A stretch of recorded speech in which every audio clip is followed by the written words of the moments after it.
معیشت کے اوپر، ہیومن رائٹس اور ٹیررزم، شیری نے جو بات کی اور شاہ محمود نے فارن پالیسی پہ، میں بیسکلی آپ اس ساری چیز کو سم اپ کرتا ہوں آپ کے سامنے.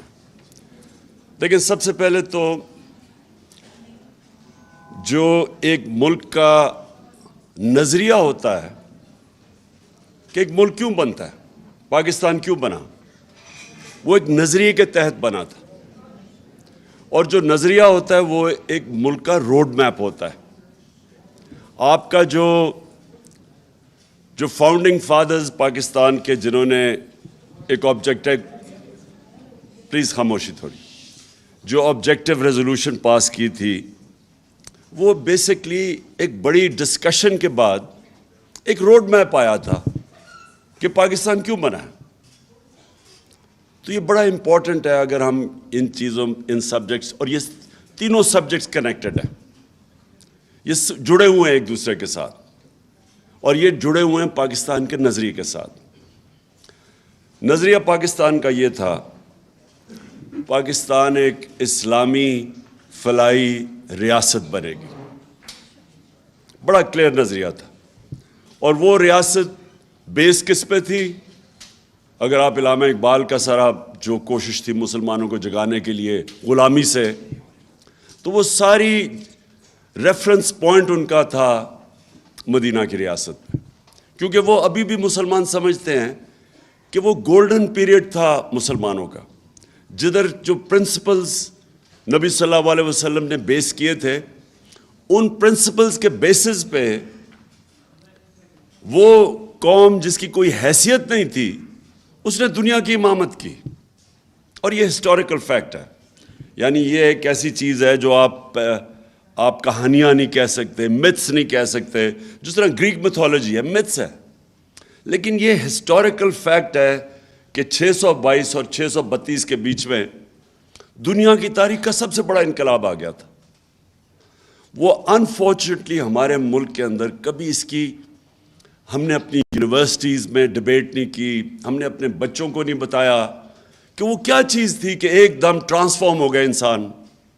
لوگ، میں اسکول میں جب ہمیں پڑھایا جاتا تھا تو ہمیں یہ تاثر آتا تھا کہ وہ جنگیں مسلمانوں نے جیتی، اس لیے وہ ایک دنیا کی عظیم قوم بن گئے. تو جو یہ 10 سالوں کے اندر صرف 12 سے 1400 ٹوٹل، 1200 سے 1400 ٹوٹل جو کیجولٹیز تھی دونوں طرف، یہ ٹوٹل یہ تھی 10 سالوں میں، جبکہ وہ سارا عرب ان کے نیچے آ گیا تھا. تو وہ فکری انقلاب تھا. It was a revolution of the minds. انسان چینج ہو گئے تھے. اور اس کے اوپر کبھی اس ملک میں، میں سب سے مہنگے اسکول میں پڑھا ہوں، میں اور شاہ جی، ہمیں تو کبھی کسی نے نہیں سمجھایا اس انقلاب کا، بلکہ ابھی بھی لوگوں کو نہیں پتا. جو وہ انقلاب، علامہ اقبال بار بار کیوں کہتے تھے، علامہ اقبال کی آپ ساری شاعری دیکھ لیں، خودداری، خودی، وہ جگا رہے تھے لوگوں کو. کیونکہ جو غلام ہے، یہ یاد رکھیں، غلام کی کبھی پرواز اوپر نہیں ہوتی. غلام تو اچھا غلام بن جاتا ہے. کبھی غلام وہ اپنا، جو اللہ نے ہم سب کو جب اپنی سب سے بڑی مخلوق بنایا، سب سے عظیم، اشرف المخلوقات، تو انہوں نے جب شیطان نہیں جھکا تو اس کو کہا گیا کہ تمہیں نہیں پتا میں نے اس پہ کتنا پوٹینشل، کتنی پاور دی ہے انسان میں. تو ہم سب میں وہ پاور ہے. لیکن وہ پاور ہم تب ڈسکور کرتے ہیں جب ہم اپنی غلامی کی زنجیریں توڑتے ہیں. ایک صرف آزاد انسان کی پرواز اوپر ہوتی ہے.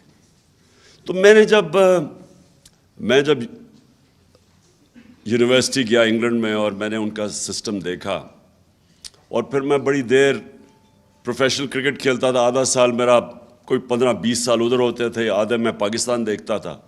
تو میں کنٹراسٹ کر سکتا تھا. مجھے بڑا موقع مل گیا دو معاشروں کو موازنہ کرنا.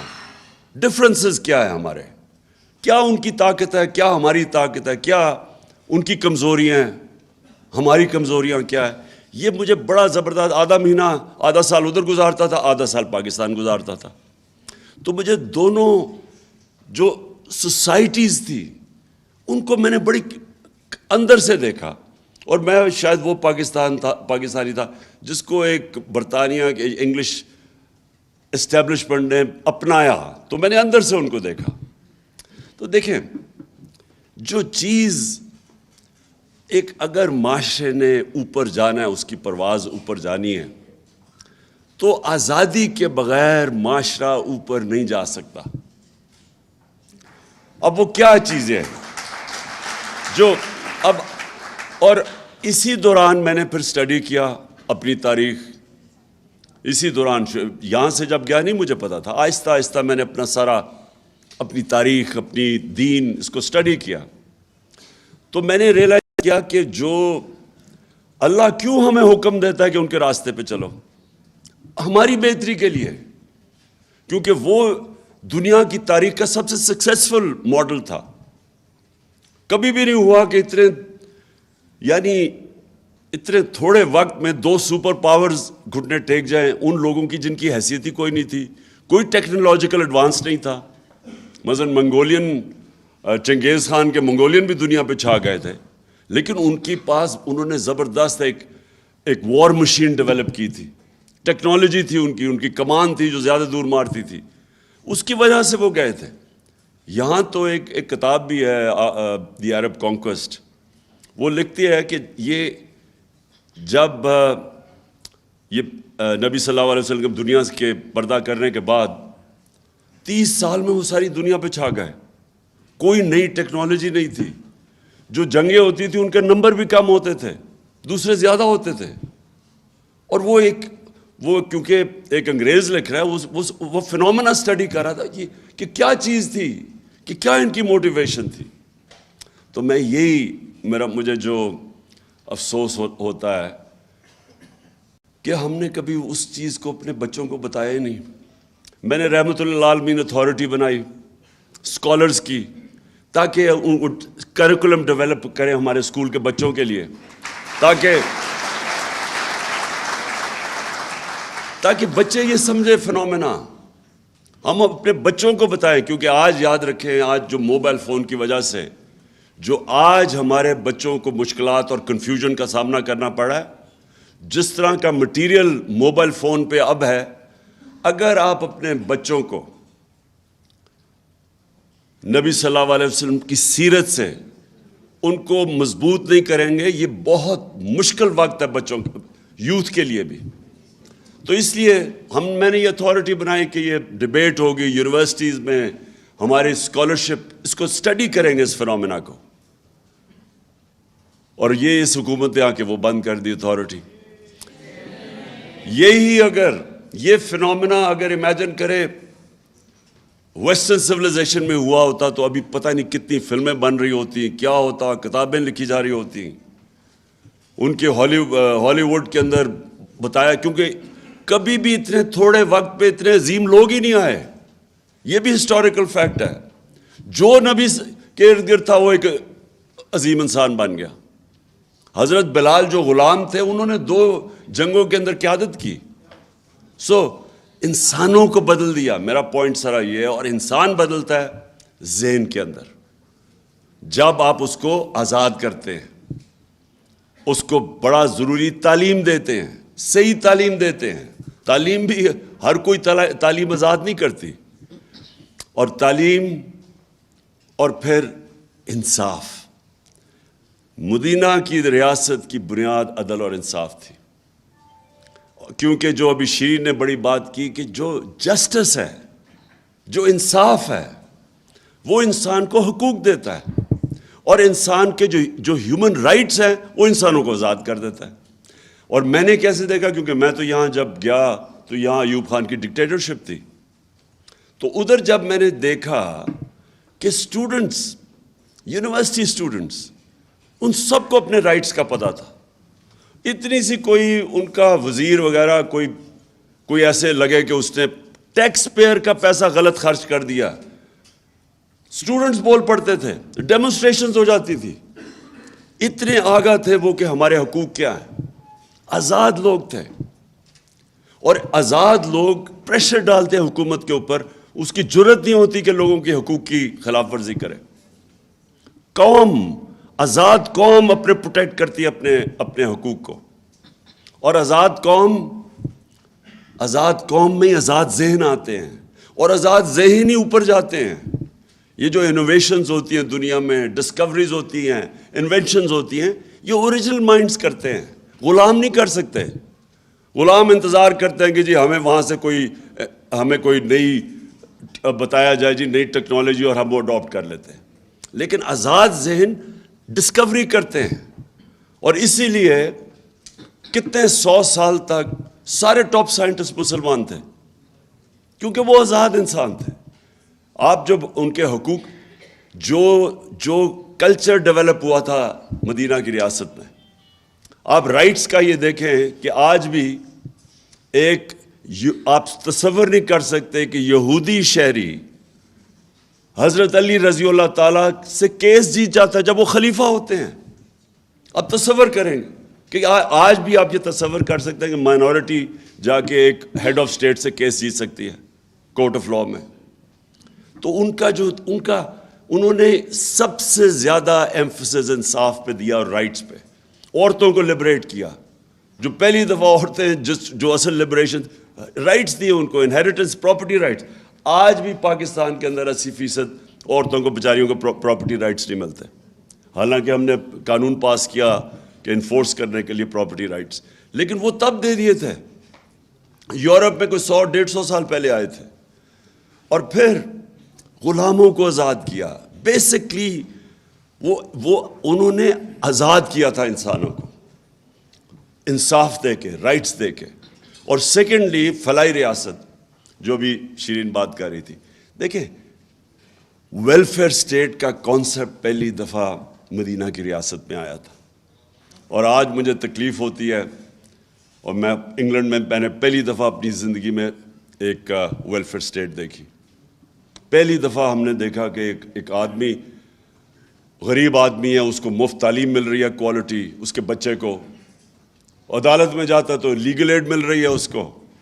بے روزگار ہوتا ہے تو اس کو ان امپلائمنٹ بینیفٹس مل رہے ہیں، پیسے مل رہے ہیں جب تک روزگار نہیں ملتا. ہسپتالوں میں جاتا ہے تو اس کو مفت علاج ملتا ہے. یہ میں نے پہلی دفعہ برطانیہ میں دیکھا تھا. تب سے میں نے فیصلہ کیا کہ ہمیں اللہ نے کبھی موقع دیا تو یہ تو ہماری مشن سٹیٹمنٹ ہے، اسلامی فلاحی ریاست. یہ تو پاکستان کی مشن سٹیٹمنٹ ہے.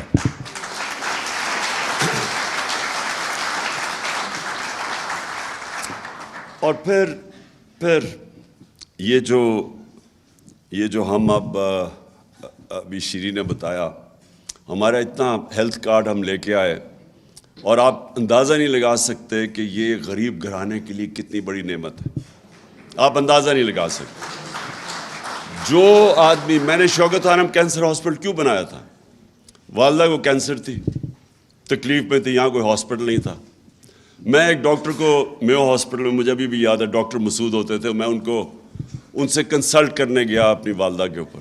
باہر مجھے اس کی ویٹنگ میں ایک آدمی نظر آ گیا، بوڑھا آدمی. وہ جا کے اس سے وہاں پوچھ رہا تھا کہ اس کا دوائی مانگ رہا تھا.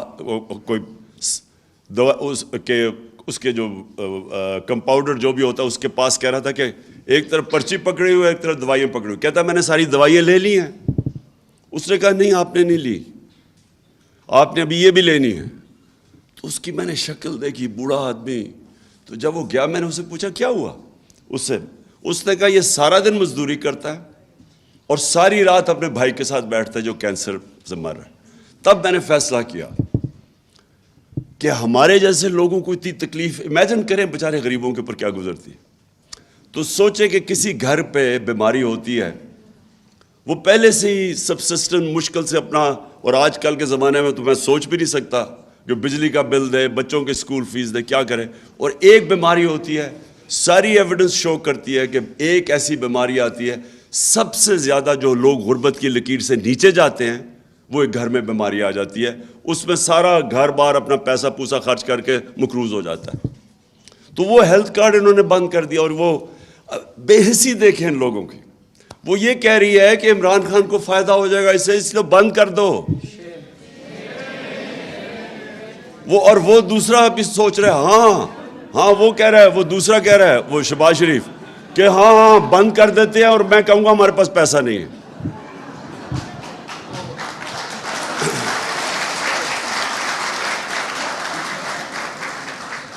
اچھا جی، دوسری چیز اکانومی. میں صرف اکانومی جو ہے نا جی وہ کنیکٹڈ ہے فارن پالیسی کے ساتھ. میں سمجھتا ہوں یہ دونوں ساتھ کنیکٹڈ ہے. ہم نے فنڈامنٹل مسٹیک کیا کی؟ ہم نے یہ کیا، چلے ہم شروع میں ہمارے بڑے برے حالات تھے. جب پاکستان بنا تو یہاں کچھ بھی نہیں تھا، فیکٹری ساری ہندوستان میں رہ گئی تھی. ہمارے بڑے بتاتے ہیں کہ بڑے مشکل وقت تھا ہمارے لیے. پتہ نہیں 40 لاکھ ریفیوجیز تھے یا کتنے ریفیوجیز آئے ہوئے تھے، یا ملک کے پاس اسٹرکچر نہیں تھا. بڑا لوگوں کا جذبہ بھی ہمیں بتاتے ہیں کہ کس طرح لوگوں نے کام کیا، مدد کی، کیسے ملک کو اٹھایا. لیکن ہندوستان سے خطرہ تھا، تو اس لیے ہم سیٹوں اور سینٹوں میں چلے گئے. امریکہ کے جو 2 بلاکس تھے کولڈ وار میں، ہم ادھر چلے گئے. چلے ٹھیک ہے، یہ ایکسیپٹ کر لیں کہ وہ ہم گئے، ہمیں ضرورت تھی. ہمارے پاس ہمارا 7 گنا بڑا نیبر تھا اور وہ ہمیں خطرہ تھا اپنی ایگزسٹنس کا. اور پھر پاکستان نے ترقی بھی بڑی کی. 60s میں پرابلی پاکستان کا وہ واقعی ڈیکیڈ آف پروگریس تھا. بڑا ہماری بیوروکریسی انٹرنیشنل سٹینڈرڈ کی تھی. ہماری جو سول سروس تھی آؤٹ اسٹینڈنگ تھی تب. اور سول سروس اور اس نے اور جو اچیومنٹس ہیں ہماری آؤٹ اسٹینڈنگ، بلکہ یہ سارے علاقے کے اندر پاکستان کو مثال بنایا جاتا تھا 60s میں، جو ملک سب سے بہتر ڈیولپ کر رہا ہے. لیکن اس کے بعد کیا ہوا؟ ہمیں ہمارا جو غلط راستے پہ ہم نکل گئے. ہم نے بجائے یہ سوچنے کے کہ ہم اپنے آپ کو انڈسٹریلائز کریں گے جو 60s میں ہو رہا تھا، نیشنلائزیشن آ گئی 70s میں، انڈسٹریلائزیشن چوک ہو گئی ہمارے بینکرز بڑی کوالٹی کے تھے. BCCI بن گیا جب انڈسٹریلائز کیا، اور BCCI دنیا میں کوالٹی کا بینک بن گیا. تو ہمارا ملک اس وقت اوپر جا رہا تھا. غلط طرف چلے گئے، ویلتھ کریشن ختم کر دی نیشنلائزیشن سے. اور اس کے بعد جو 80s میں ہم نے یہ سوچا کہ ہم اگر کسی اور کی جنگ یا ان میں شامل ہو جائیں تو اس سے ہمیں ڈالرز ملیں گے. یہ جو ہم ایڈ کے اوپر ڈپینڈنٹ ہوئے، اس نے سب سے بڑا ظلم کیا، کیونکہ یہ دونوں کنیکٹڈ ہے. فورن پالیسی کے اندر بھی آزادی جانی شروع ہوگی جب ایڈ کے اوپر آپ ڈپینڈنٹ ہو جائے. اور جو ہم نے اپنے پیر پہ کھڑا ہونا تھا ہم ہوئے نہیں.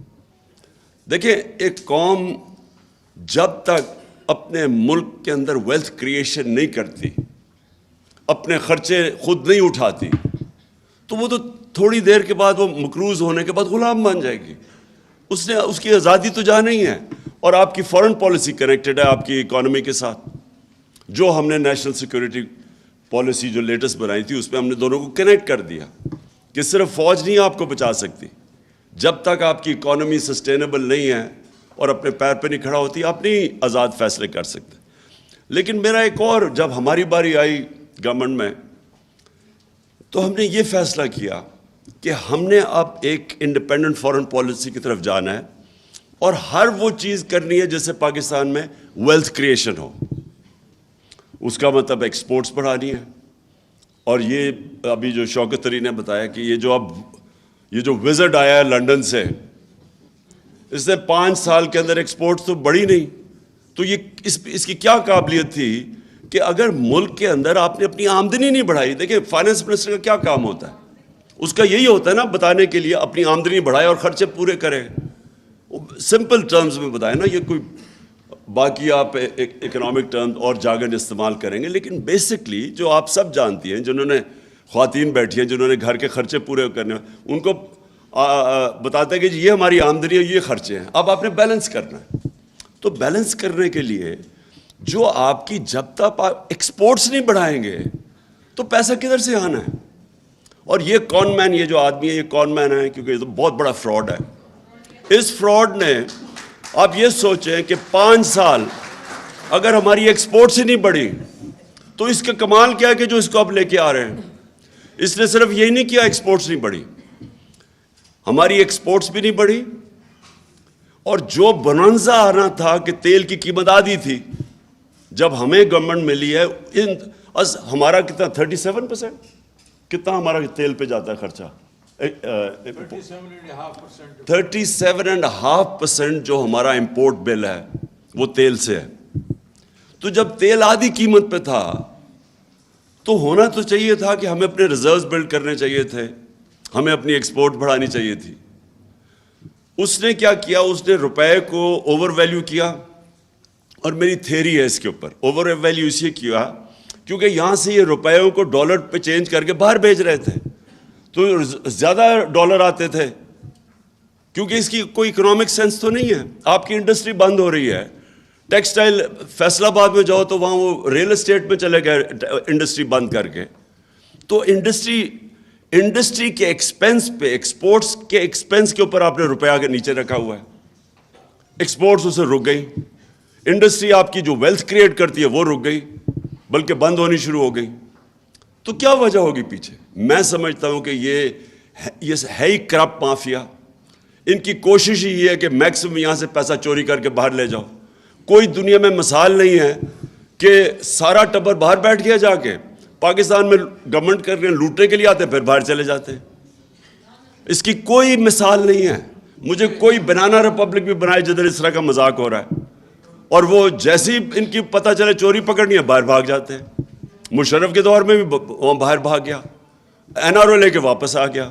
10 سال چوری کی، پیسہ باہر لیا، جب پکڑے جانے لگا پھر باہر بھاگ گیا، اور اب NRO لے کے پھر پاکستان آ گیا. مجھے تو حیرت ہوتی ہے کہ ہمارے یہ جو لوگ ملک کے محافظ ہیں، کیا ان کو نہیں نظر آ رہا کہ ملک کے ساتھ کیا ہو رہا ہے؟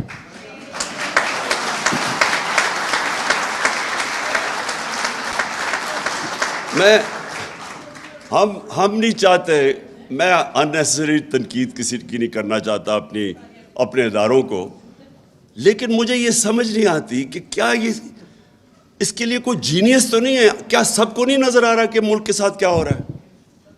کیا نظر نہیں آ رہا کہ یہ ملک کے ساتھ آپ ان لوگوں کو، جن لوگوں نے اس ملک، ان کے دور، ان دونوں خاندانوں کے دور میں بنگلہ دیش بھی آگے نکل گیا، ہندوستان آگے نکل گیا ہمارے سے. 80 کی دہائی میں جب کرکٹ کھیل کے ہندوستان سے آتا تھا پاکستان تو لگتا تھا غریب ملک سے امیر ملک میں آ گیا ہوں. ہم ہمیشہ، ڈاکٹر عشرت حسین اپنی کتاب میں لکھتے ہیں کہ 90s تک پاکستان زیادہ تر اکنامک انڈیکیٹر سے ہندوستان سے آگے تھا، اور بنگلہ دیش کی تو کوئی بات ہی نہیں کرتا تھا. بنگلہ دیش بھی آگے نکل گیا جب سے یہ دو آئے ہیں. یہ اربوں پتی بن گئے، ملک کو مقروض کر گئے. اور کون سی مائنڈ ہے جو ان لوگوں کو واپس مسلط کر رہا ہے ہمارے پہ؟ یہ پاکستان کے خیر خواہ نہیں ہے جو بھی کر رہے ہیں، جو بھی یہ کر رہے ہیں. میں آپ کو بتاؤں کہ اس سے بڑی ملک کے خلاف غداری نہیں ہو سکتی.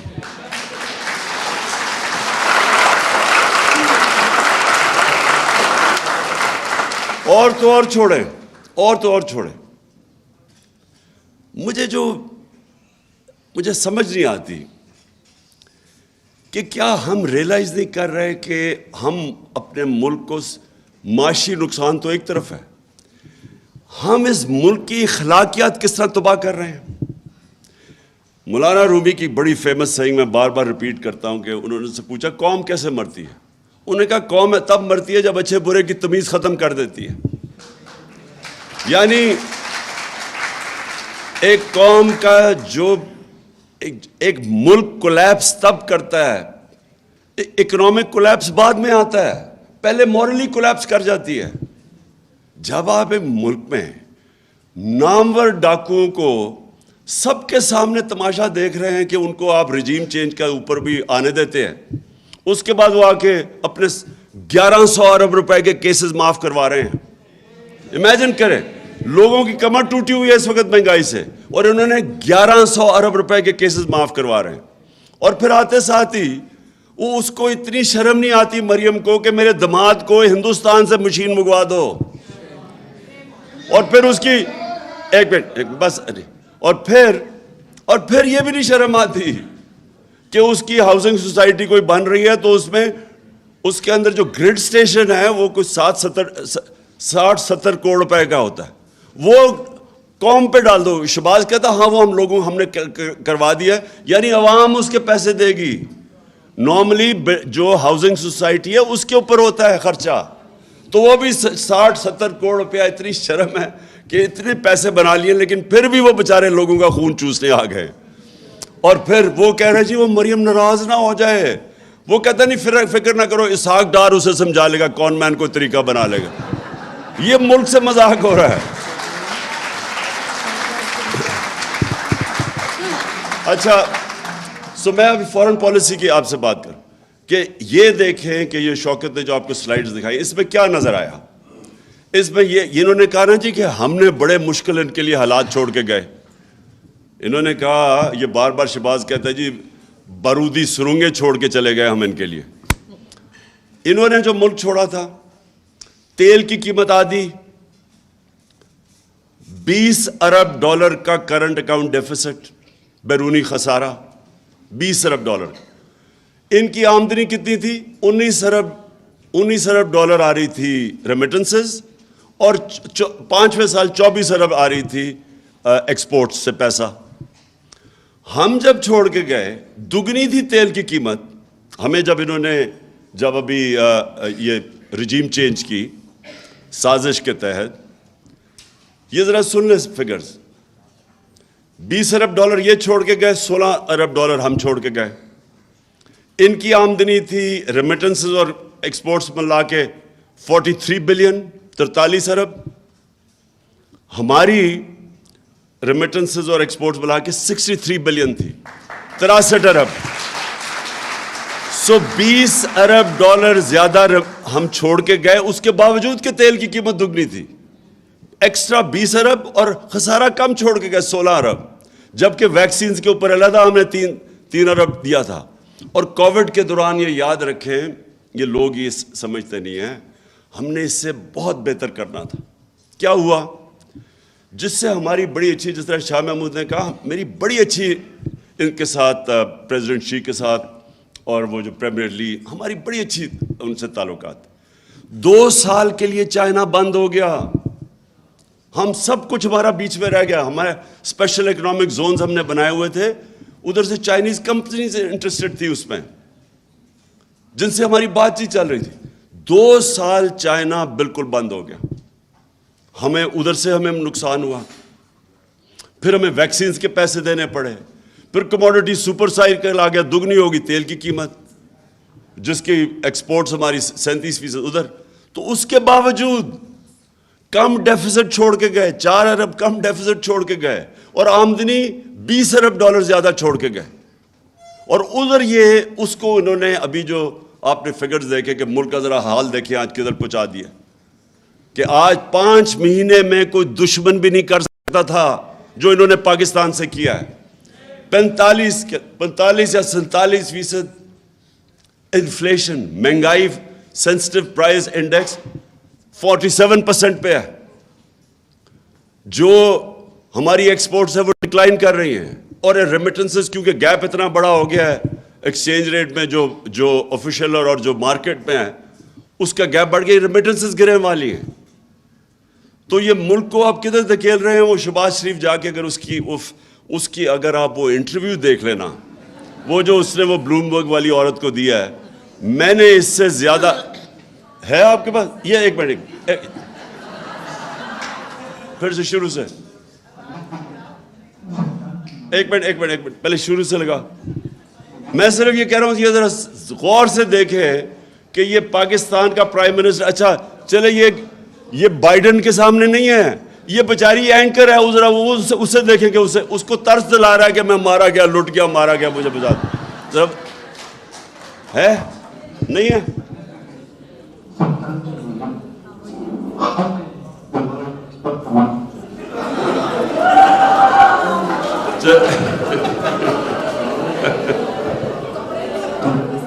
چھوڑو بند کرو اس کو, شکل ہی کافی ہے.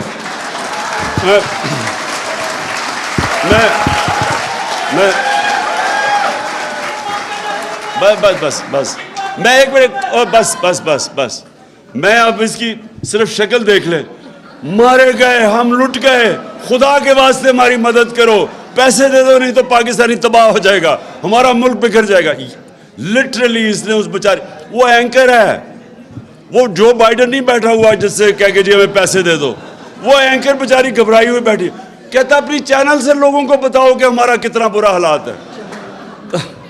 اینی وے, اچھا جی, اینی وے, آخر میں آپ کو فورن پالیسی کا یہ کہنا چاہتا ہوں. دیکھیں, جب یہ قوم ارادہ کرتی ہے, یہ قوم جب ارادہ کر لیتی ہے کہ ہم نے اپنے پیر پہ کھڑا ہونا ہے.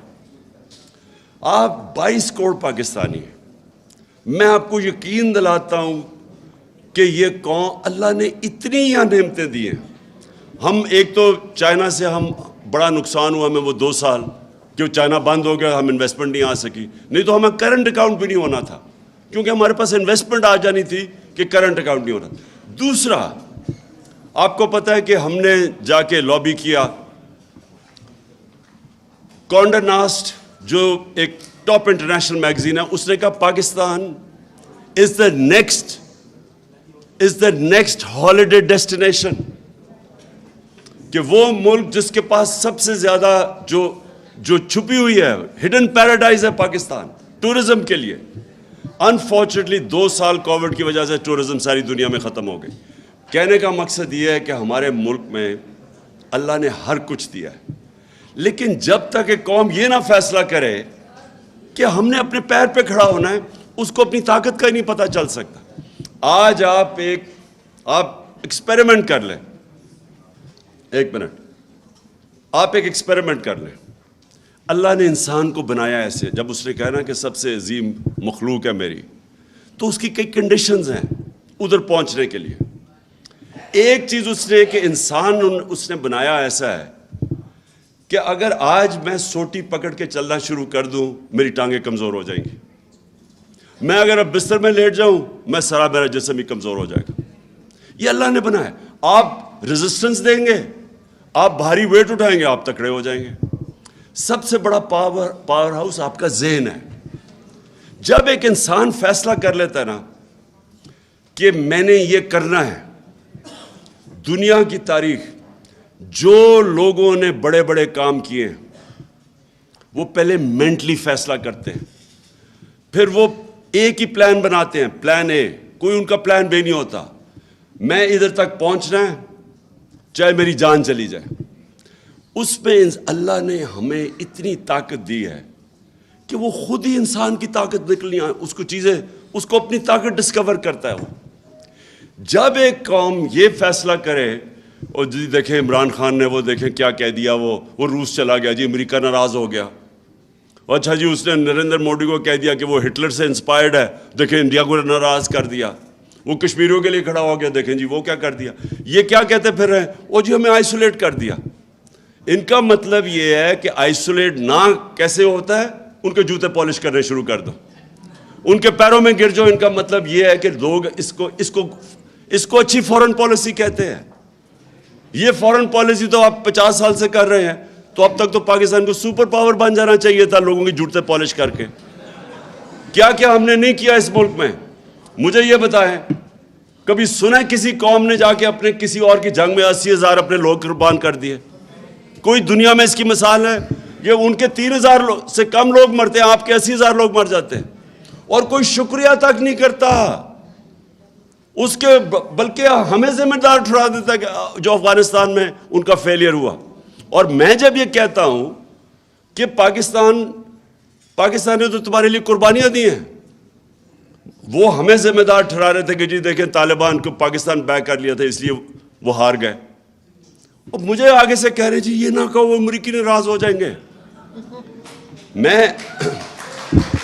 میں صرف آپ کو یہ چیزیں اس لیے بتا رہا ہوں کہ اگر اس طرح کی ہم اپنے آپ کو ذلیل کر کے سمجھتے ہیں کہ پاکستان کوئی پیر پہ کھڑا ہو جائے گا, غلط فہمی میں نہ رہے. ہم نے ایمل کانسی کو پکڑا دیا, اس کے وکیل نے جا کے وہاں عدالت میں کہا جی جب انہوں نے اس سے جج نے پوچھا کہ یہ تو قانونی کارروائی نہیں ہوئی, اس کو اب ڈٹ کر کے لے گئے ہیں, تو کیسے ہو گیا یہ؟ اس نے آگے سے کہا جی پاکستانی اپنی والدہ بھی بیچ دیں پیسے کے پیچھے, ڈالروں کے پیچھے. تو ہماری وجہ سے ہم نے ذلت کمائی, ہم نے اپنے آپ کو ذلیل کیا. اس کو دوسرے کو, ایک رمزی یوسف, اس کو پکڑا دیا. ریمنڈ ڈیوس نے دن دہاڑے آ کے 2 پاکستانیوں کو قتل کر دیا, وہ چپ کر کے اس کو واپس بھیج دیا. کسی نے نہیں دیکھا کہ آپ امریکہ میں کر کے دکھائیں نا کسی اور جگہ پہ. پھر 400 ڈرون اٹیک کر دیے.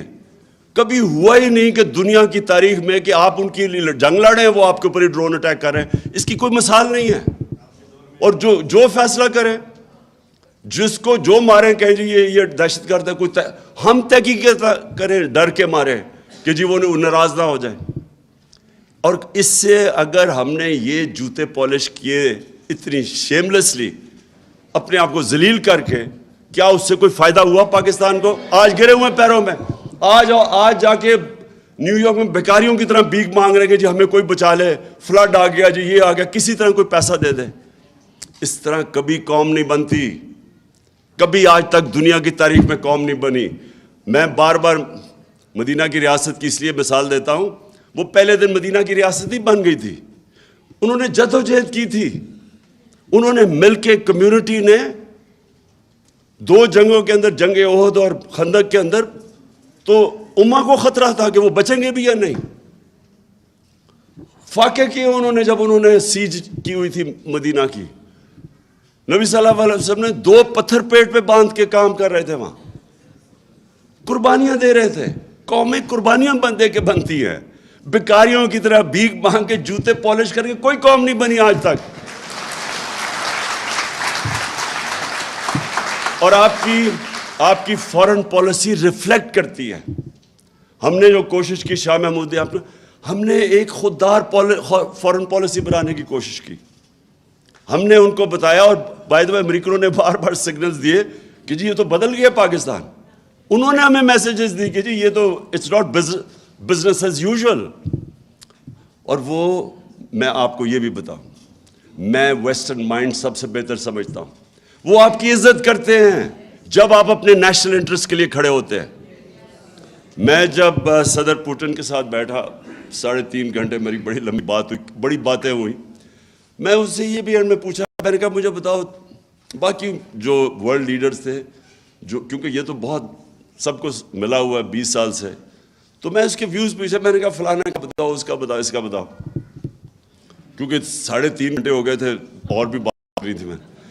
تو میں نے اس سے پوچھا اردوغان کا. اب یہ سنے ذرا.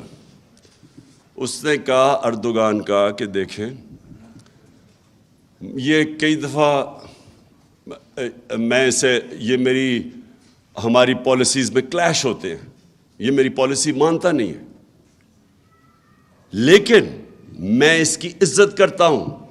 کیوں؟ کیونکہ یہ اپنے ملک کے انٹرسٹ کے لیے کھڑا ہے.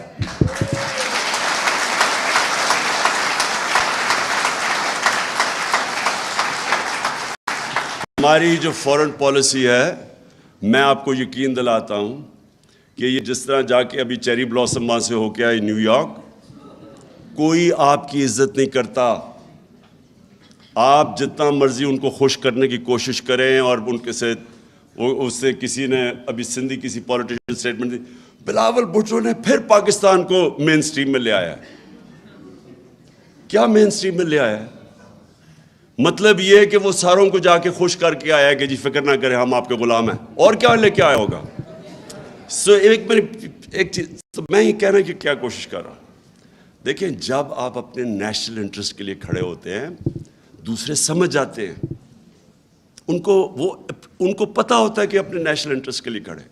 اگر ہم روس گئے, امریکہ ناراض ہو گیا, مجھے تو موقع ہی نہیں ملا کیونکہ انہوں نے آتے ساتھ ہی سازش تو جیسی واپس آیا تو گیم چلا دی تھی انہوں نے. لیکن مجھے پتہ ہے کہ میں ان کو کنونس کر سکتا تھا کیونکہ یہ میرا نیشنل انٹرسٹ ہے.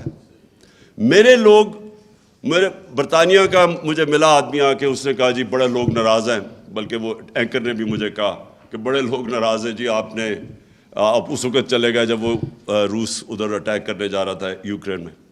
میں نے اس سے کہا مجھے 22 کروڑ لوگوں نے الیکٹ کس لیے کیا ہے؟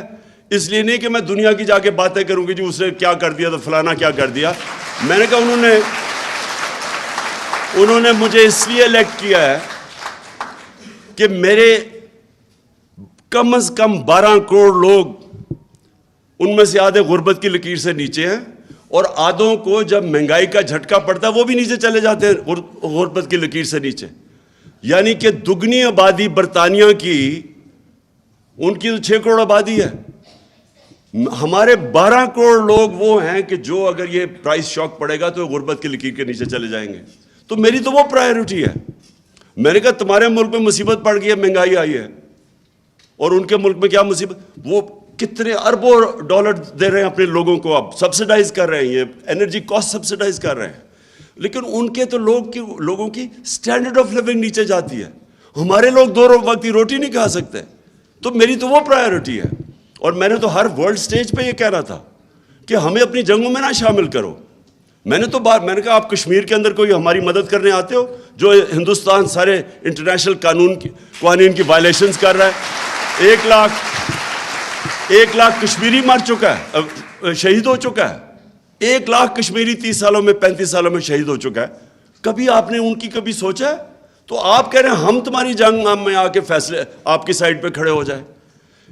اور وہ سمجھتے ہیں، یہ ڈیموکریٹک سوسائٹیز اس چیز کو سمجھتی ہیں. اور ہمیں اگر یہ جو یہاں بدقسمتی سے غلام ذہنیت ہے لوگوں کی، ان کو اس چیز کی سمجھ نہیں آتی.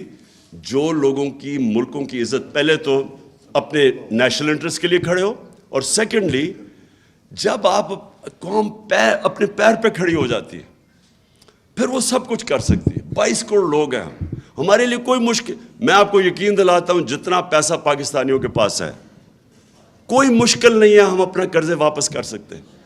لیکن قوم بننا سب سے پہلے، اپنے پیر پہ کھڑا ہونا اس کے بعد، خوددار قوم بننا، پہلے اپنی عزت کروانا، پھر دنیا عزت کرے گی. جو قوم اپنی عزت نہیں کرتی کوئی اس کی عزت نہیں کرتا. اور میں آخر میں شیرین ایک ختم کرتا ہوں. دیکھیں یہ جو پاکستان میں ہوا نا، ابھی پاکستان میں، باہر چلے جاؤ نا، باہر جا کے باتیں کرو. پاکستان میں کیا ہوا؟ ایک فیصلہ ہوا رجیم چینج کا، چلیں جی چینج ہو گئی رجیم. لیکن جو اس سے برا فیصلہ ہوا کہ ایجنسیز ہمیں دشمن سمجھنا شروع ہو گئی کہ ہم کوئی پاکستان کے دشمن آ گئے. مجھے اس کی ابھی تک حیرت ہوتی ہے کہ جس طرح کے جرنلسٹ کو انہوں نے، جن کے پیچھے گئے، اور جو آج ارشد شریف جیسا، صابر شاکر ملک چھوڑ کے چلے گئے، عارف حمید بھٹی اس نے چینل سے اس کو چینل چھڑوا دیے، یعنی سمیع ابراہیم، یا وہ ایاز امیر، جمیل فاروقی، اب یہ جو لوگ ہیں، عمران ریاض، اب یہ سوچے کہ لوگ ان کو جانتے ہیں. یہ تو وہ لوگ ہیں جنہوں نے کبھی لفافے نہیں لیے. جنہوں نے لفافے لیے وہ تو نظر آ رہے ہیں آپ کو. جو جرنلسٹ پاکستان کے اندر جن کی کریڈیبلٹی اور ان کی ریڈرشپ ہے یا ان کی ویورشپ ہے، ان لوگوں کو دشمنوں کی طرح ٹریٹ کر رہے ہیں، جس طرح کہ یہ کوئی انڈین ایجنٹ آ گئے یہاں. اور وہ لوگ جو پیسے لینے والے، جو ضمیر بیچنے والے، وہ میڈیا ہاؤسز. دیکھیں میڈیا ہاؤسز، یہ بہت بڑی مت ہے کہ جی ہم یہ جو میڈیا ہاؤسز ہیں یہ فریڈم آف ایکسپریشن میں بلیو کرتے ہیں. لی کوان یو جو سنگاپور کا بڑا اسٹیٹسمن تھا، جس نے سنگاپور کو بدل دیا بالکل، میں نے اس کی کتاب پڑھی. اس نے بڑی انٹرسٹنگ بات کی، بڑی پہلے کتاب پڑھی.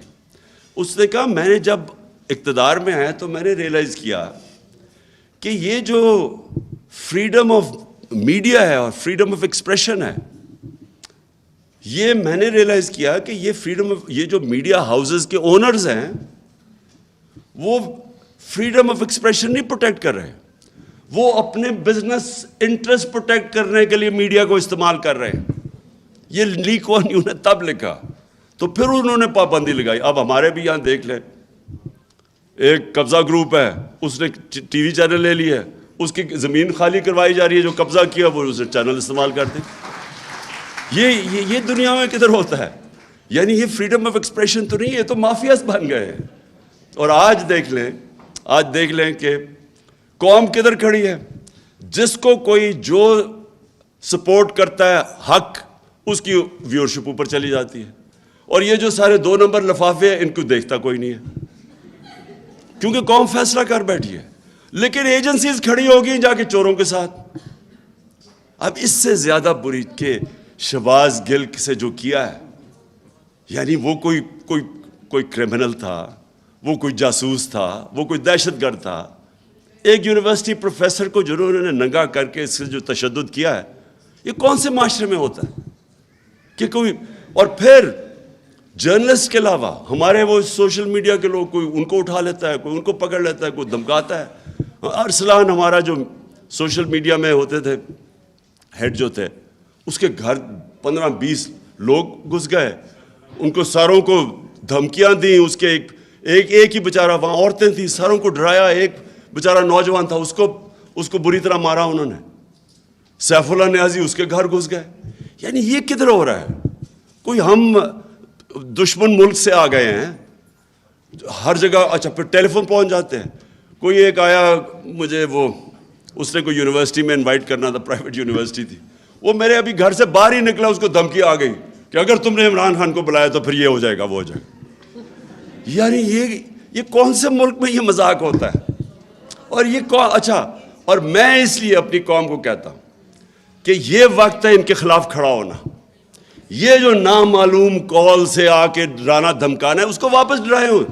ان کے اندر کوئی یہ نہیں آپ کے ساتھ کھڑے ہو سکتے. آپ کا بس دیکھیں آپ کا آئین آپ کو پروٹیکشن دیتا ہے, اس ملک کا قانون آپ کو پروٹیکشن دیتا ہے. آپ کو پتہ ہونا چاہیے کہ یہ آپ کے فنڈامنٹل رائٹس کی وائلیشن ہے, اور قوم اپنے رائٹس پروٹیکٹ کرتی ہے. میں آپ کو شروع میں بتایا تھا کہ جب میں برطانیہ گیا تو وہاں نوجوان ہمارے ساتھ یونیورسٹی والے, سب کو اپنے رائٹس کا پتہ تھا. کبھی وہ کسی نے بتی شام کو جلائی ہوئی اور پولیس والے نے روک دیا وہاں رات کو یونیورسٹی میں, تو میں دیکھا وہ ایسے کھڑے ہو کے آگے بولتے تھے کہ واہ.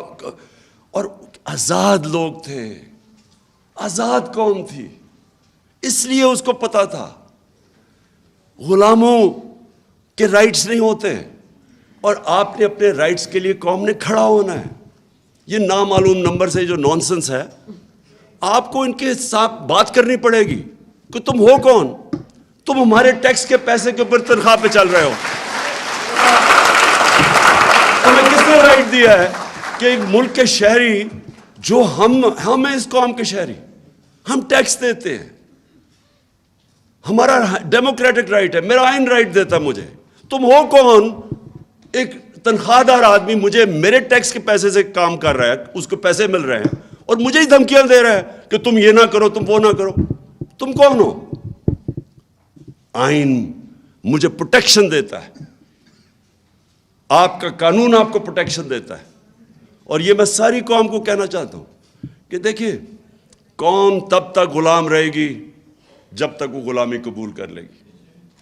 جس دن جو علامہ اقبال کی ساری اگر آپ شاعری پڑھیں تو وہ غلاموں کو جگا رہے تھے, خودی کو جگا رہے تھے, خودداری کو جگا رہے تھے. وہ شاہین کہہ رہے تھے کہ شاہین تو جب تک زنجیریں نہیں ٹوٹتی نہیں اوپر نہیں جا سکتا. وہ جو مولانا رومی کہتے ہیں کہ جب اللہ نے تمہیں پر دیے کیوں زمین پہ چونٹیوں کی طرح رینگ رہے ہو. جب تک آپ کے پر نہیں ہوں گے, جب تک آپ یہ زنجیریں نہیں توڑیں گے. اور یہ زیادہ تر ذہن میں ہے, خوف پہ. وہ جو ڈرا دیا اس نے, میں یہ کر دوں گا, کچھ نہیں کر سکتا آپ کا کوئی. جب قوم فیصلہ کر لیتی ہے کوئی اس کے سامنے نہیں کھڑا ہوتا. اور آج آخر میں تو بڑا خوش ہوا ہوں کہ شہباز شریف کے آفس سے پتہ چلا ہے کہ جناب اس نے عمران خان اور اعظم خان کا کانورسیشن اس نے ٹیپ آج ریلیز کر دی ہے. پہلے تو آپ کو پتہ ہونا چاہیے یہ آفیشیل سیکرٹ ایکٹس کے خلاف ہے. میں سوچ رہا ہوں کہ اس کے اوپر اس چیز میں اس کو عدالت میں لے کے جاؤں, یا وہ 16 ارب کے کیسز جو اس نے 4 آدمی تو مر چکے ہیں نا, مقصود چپڑاسی بھی مر چکا ہے, 3 اور جو گواہ ہیں وہ بھی مار دیے ہیں, ایک وہ جو ڈاکٹر رضوان ہے وہ بھی بیچارہ انویسٹیگیٹر وہ بھی. تو ہمیں تو سمجھ نہیں آتی شروع کدھر سے کریں. ان کے اوپر اتنی کتابیں ان کی چوریوں اور جرموں پہ. لیکن میں یہ کہتا ہوں کہ اچھا چلو, اچھا ہی ہے کہ تم نے سائفر کو لے ہی آئے ہو, اب پبلک کر دو سائفر. قوم کے سامنے لے آؤ،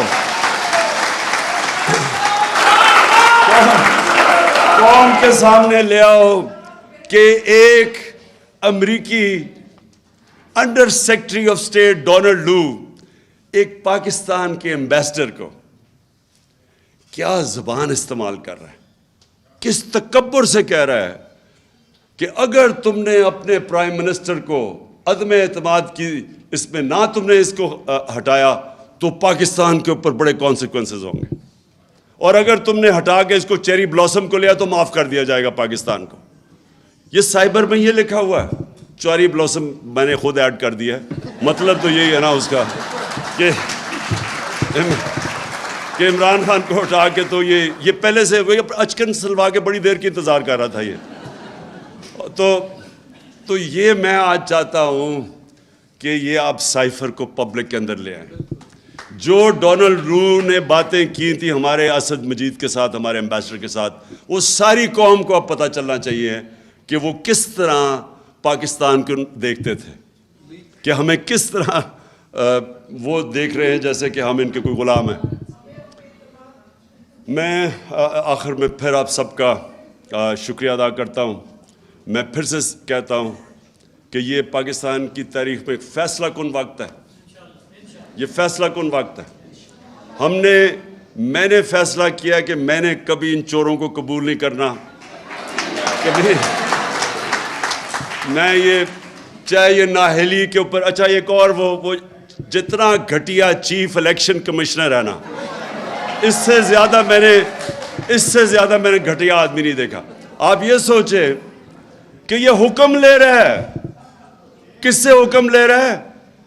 بگوڑا، جھوٹا، کرپٹ اور نہیں نااہل نہیں، سزا یافتہ ایک چور سے آرڈرز لے رہا ہے کہ جناب کس دن ہمارے وہ ریزگنیشن ایکسیپٹ کرنے ہیں۔ جو میں کہتا تھا یہ ثابت ہو گیا کہ یہ ان کا نوکر ہے، یہ شریف خاندان، اور یہ ساری جو اس نے ڈرامے کیے ہیں مجھے نااہل کرانے کے لیے، وہ لنڈن میں بیٹھا ہوا مفرور ڈاکو اس کے کہنے پہ کر رہا ہے۔ اس کے اوپر خیر اس کے اوپر تو ہم نے آگے بھی چلنا ہے، کیونکہ اس میں اتنی تو شرم نہیں کہ خود ہی استعفیٰ دے دے اس لیٹسٹ آڈیو لیکس کے بعد، لیکن انشاءاللہ اس کو ہم عدالت میں بھی لے کے جائیں گے۔ لیکن میں یہ آپ کو آج سب کہہ دوں قوم کو کہ دیکھیں یہ وہ وقت ہے جو ساری قوم نے فیصلہ کرنا ہے۔ اب آپ کے سامنے دو راستے آ گئے ہیں، یا ان چوروں کے نیچے اور ان کے وہ نااہل اور پھٹے ہوئے بچوں کے نیچے باقی زندگی گزارنی ہے، اور یا حقیقی آزادی کے لیے پاکستان کی گزارنی ہے۔